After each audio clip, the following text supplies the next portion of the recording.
அடுத்ததாக நம்முடைய பாரத பிரதமர் திரு நரேந்திர மோடி அவர்களை கேலி கிண்டல் பண்ற மாதிரி இந்த புதிய தலைமுறை சேனல்கார ஒரு காரியத்தை பண்ணியிருக்கான். அவனுக்கு நாம கண்டிப்பா பதிலடியானது கொடுத்தே ஆகணும். அதையும் கொடுத்துடலாம். நெக்ஸ்ட் நம்முடைய அமர் பிரசாத் ரெட்டி இருக்கார் இல்லையா, அவருடைய ட்விட்டர் பக்கத்துல ஒரு வீடியோ ஒண்ணு போட்டிருந்தாரு. அதுல ஒரு இஸ்லாமியர் என்ன சொல்றாருன்னா, இஸ்லாமியர்களா இருக்கக்கூடியவர்களுக்கு நாட்டுப்பற்று அப்படிங்கிறது இருக்கவே கூடாது. இஸ்லாமியர்களுக்கு நாட்டுப்பற்று இருக்கணும்னு இஸ்லாத்துல எங்க சொல்லிருக்கு அப்படி மாதிரிலாம் கேட்டிருக்காரு. அதாவது இவருடைய அடிப்படை வாதத்தை இங்க இருக்கக்கூடிய அப்பாவி இஸ்லாமியர்களுடைய மனசுல இவரு புகுத்த பாக்குறாரு. கண்டிப்பா இந்த அடிப்படைவாத இஸ்லாமியருக்கு நாம பதிலடியானது கொடுத்தே ஆகணும். ஏன்னா இவரை மாதிரி இருக்கக்கூடிய ஒரு சில அடிப்படைவாத இஸ்லாமியர்களால தான் இங்க இருக்கக்கூடிய அப்பாவி இஸ்லாமியர்கள் பாதிப்படைகிறாங்க. அதனால கண்டிப்பா நாம ரெஸ்பான்ஸ் பண்ணியே ஆகணும். கடைசியாக சில முக்கியமான துணுக்கு செய்திகள் இருக்கு, அதை பார்த்துட்டு நாம இதோட முடிச்சுக்கலாம். வாங்க கண்டென்ட்குள்ள போயிடலாம். எப்பொழுதும் எதிராசன் வடிவழகு என் இதய தொழுதால் இல்லை எனக்கெதிர் இல்லை எனக்கெதிர் இல்லை எனக்கெதிரே. ஸ்ரீமதே ராமானுஜாய நமஹா.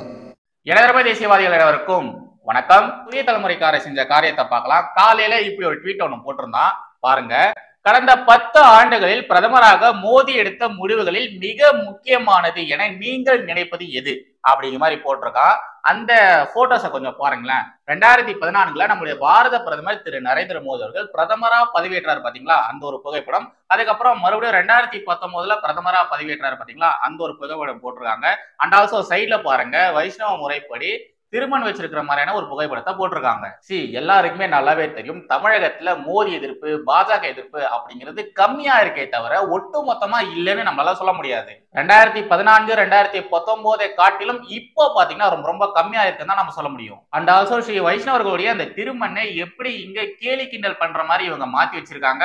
அதுல முக்கியமா சினிமா மூலமா இந்த ஒரு விஷயத்தை எப்படி இங்க திராவிட இயக்கங்கள் செஞ்சாங்க அப்படிங்கிறதையும் நாம பார்த்திருக்கோம். இது எல்லா சங்கிகளுக்கும் நல்லாவே தெரியும். அப்படி இருக்கும்போது நம்முடைய பாரத பிரதமர் மோடி அவர்களையும் சனாதன தர்மத்தையும் சேர்த்து இழிவுபடுத்தணும் அப்படிங்கிறதுக்காக இந்த புதிய தலைமுறை சேனல்கார இப்படிப்பட்ட புகைப்படத்தை போட்டிருக்கான் பாத்தீங்களா. இவனுக்கு நல்லாவே தெரியும், நாம இத மாதிரியான ஒரு கேள்வி கேட்கும் போது இப்படிப்பட்ட புகைப்படத்தை போட்டோம்னா கண்டிப்பா இது ரெண்டுத்தையுமே லிங்க் பண்ணி இதுக்கு கமெண்ட் பண்றவங்க வேற மாதிரியான கமெண்ட் பண்ணுவாங்க அப்படிங்கறது அவனுக்கு நல்லாவே தெரியும். அதனாலதான் இத மாதிரியான புகைப்படத்தை இவனுங்க போட்டிருக்கானுங்க. இவனுங்க என்ன எண்ணத்துல இந்த மாதிரியான புகைப்படத்தை போட்டாங்களோ அதே மாதிரிதான் இந்த செய்திக்கு கீழே வந்த எல்லா கமெண்ட்ஸுமே இருந்தது. உண்மையிலே அப்படிதான் இருந்தது.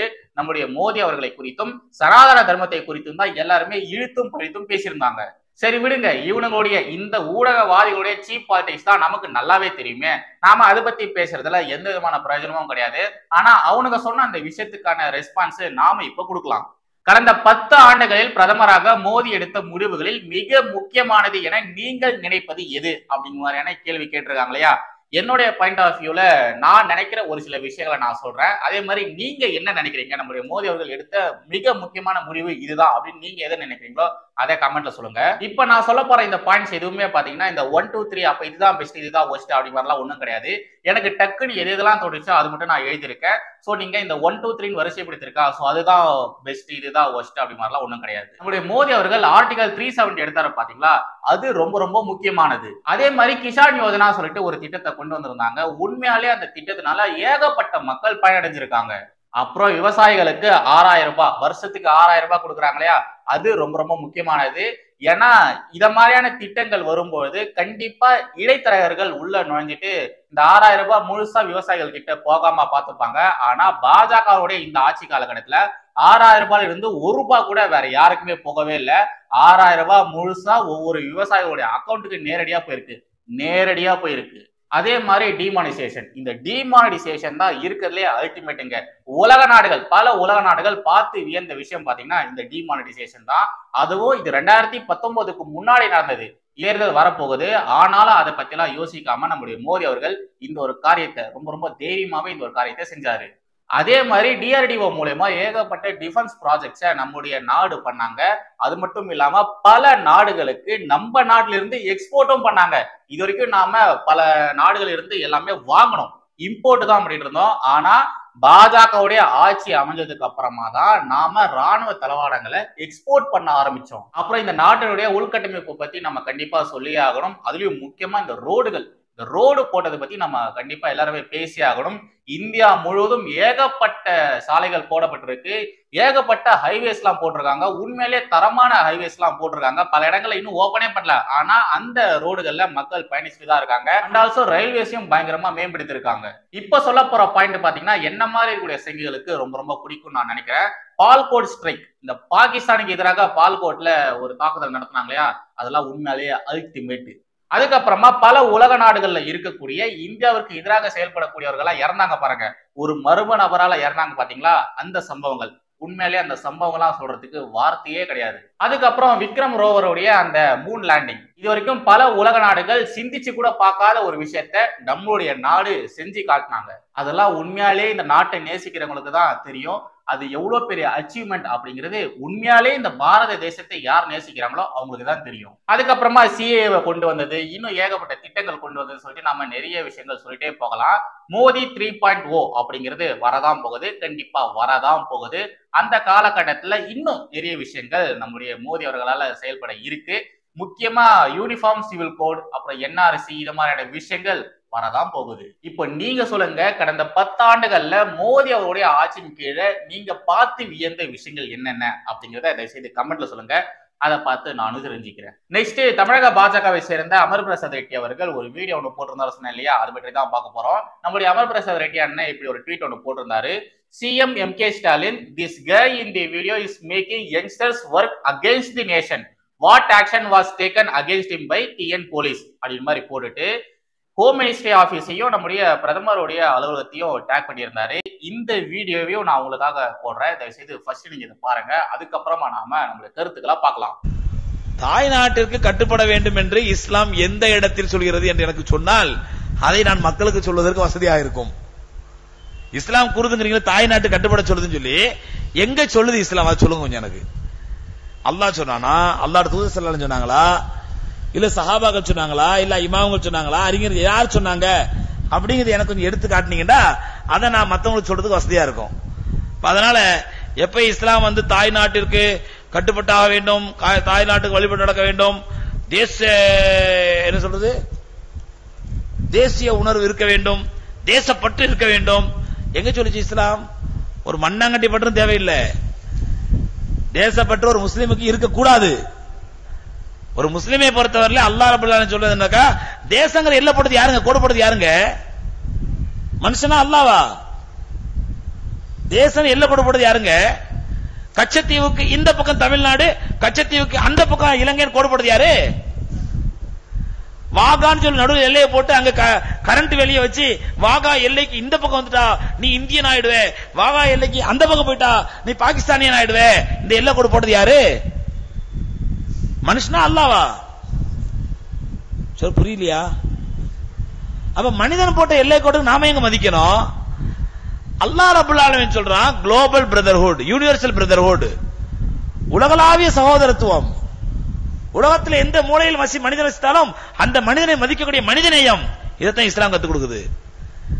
நம்ம ஒரு போலித்தனமான தேசப்பற்று வச்சுக்கிட்டு அப்படியே அந்த எல்லைக்கு இந்த பக்கம் நின்றா அப்படியே நமக்கு வந்து தேசப்பற்று வந்துருமா, நம்ம இந்தியன் ஆயிடுவோமா, அந்த பக்கம் விட தேச துரோகி ஆயிடுவோமா?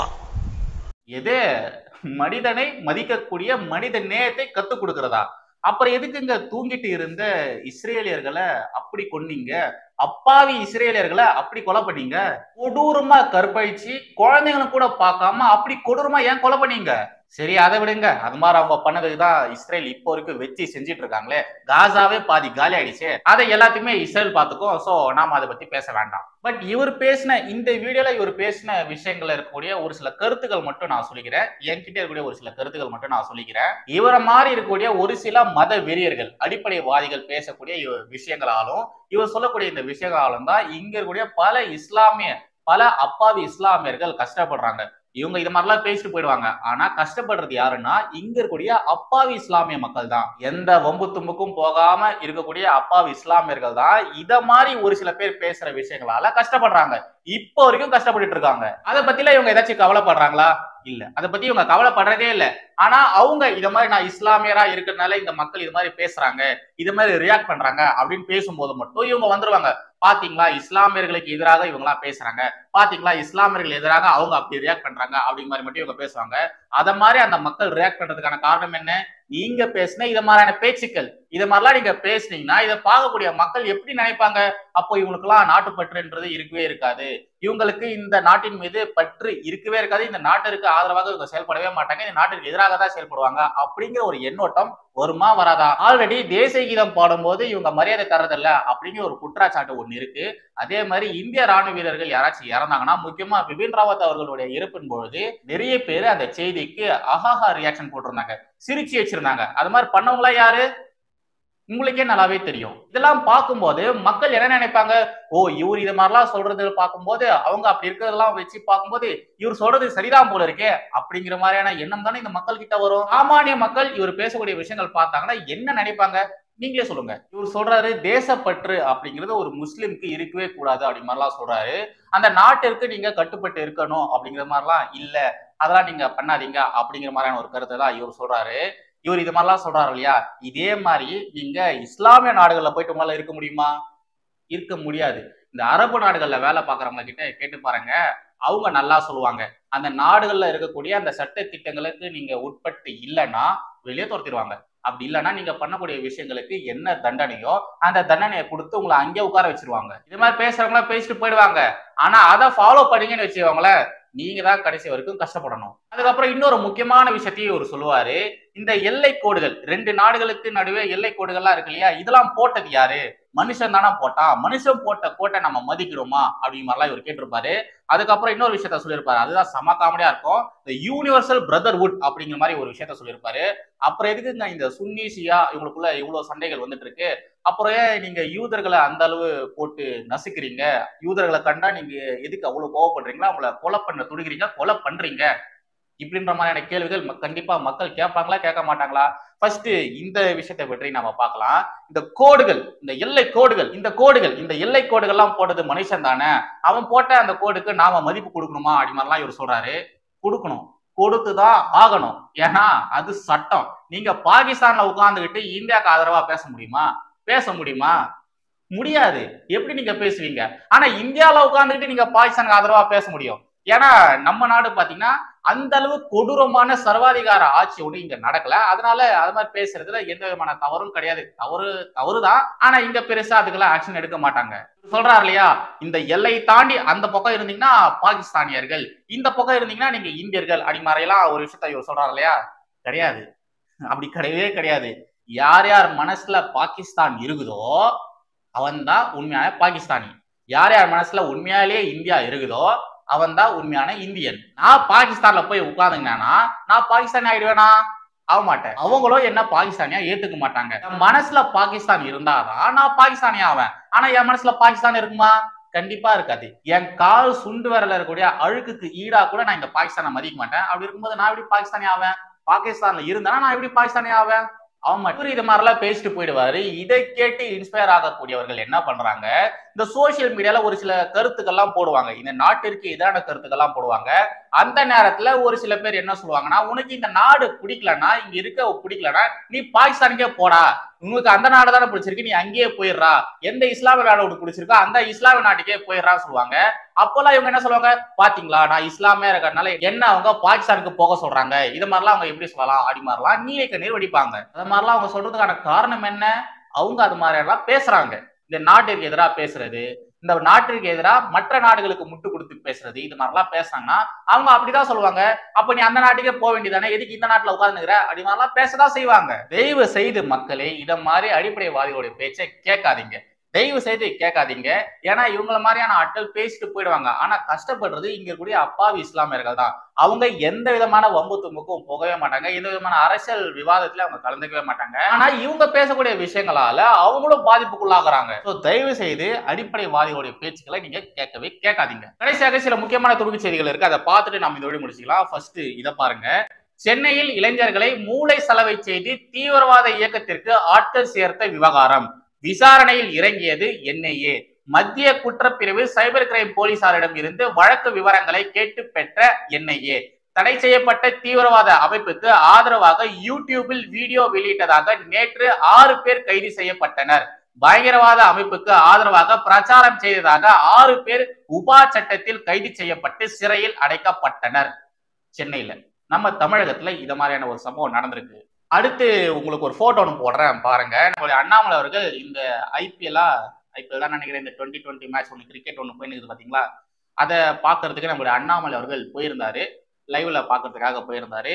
இவர் போன நேரம் என்னமோ தெரியல, இந்த சன்ரைசர்ஸ் ஹைதராபாத் சன்ரைசர்ஸ், ஆமா எனக்கு இந்த கிரிக்கெட் பத்தி எதுவும் பெருசா தெரியாதுங்க. காணிதி மாறன் அவருடைய டீம்னு நினைக்கிறேன், அவருடைய டீமானது தோத்து போச்சு. சன்ரைசர்ஸ் ஹைதராபாத் தான் நினைக்கிறேன், SRH, ஆமா அந்த டீமானது தோத்து போச்சு. அண்ணாமலை அவர்கள் அந்த கிரவுண்டுக்கு போனாரு. சன்ரைசர்ஸ் ஹைதராபாத் அங்க சன்ரைஸ் ஆகவே இல்லை, உதய சூரியன் அப்படிங்கிறது நடக்கல, அவங்களுடைய டீமானது தோத்து போச்சு. இப்ப நான் அவங்களுக்கு ஒரு போட்டோ ஒன்று போட்டோம் பாத்தீங்களா, அந்த போட்டோவை போட்டு நிறைய நெட்டிசன்கள் என்ன சொல்றாங்கன்னா, பாத்தீங்களா அண்ணாமலை அவர்கள் கால் வச்சாரு, அங்க சன்ரைஸ் ஆகவே இல்லை, எல்லாமே நக்கிட்டு போச்சு அப்படி மாதிரி பயங்கரமா கலாச்சிட்டு வந்துட்டு இருக்காரு. இந்த ஊபிசிகள் என்ன பண்றாங்கன்னா, திராவிட அணி வெற்றி பெற போகிறது அப்படி மாதிரிலாம் போட்டிருந்தாங்க. திராவிட அணினா இந்த ஹைதராபாத் இருக்கு இல்லையா, அதை தான் சொல்லிட்டு வந்துட்டு இருந்தாங்க. ஆனா அந்த ஊபிசிகள் சொன்னது எதுவுமே நடக்கவே இல்லை. இந்த நெட்டிசன்கள் முன்னமே சொன்ன மாதிரி அந்த டீம் ஆனது தோத்து போச்சு, அண்ணாமலர்கள் வந்ததுனாலதான் இது மாதிரி தோத்து போச்சு அப்படிங்கிற மாதிரிலாம் சொல்லிட்டு இதுவே இண்டிகேட் பண்ணுது தமிழகத்துல திமுக கண்டிப்பா தோத்துதான் போக போகுது, மேசிவா தோக்க போகுது அப்படி மாதிரிலாம் சொல்லிட்டு வராங்க.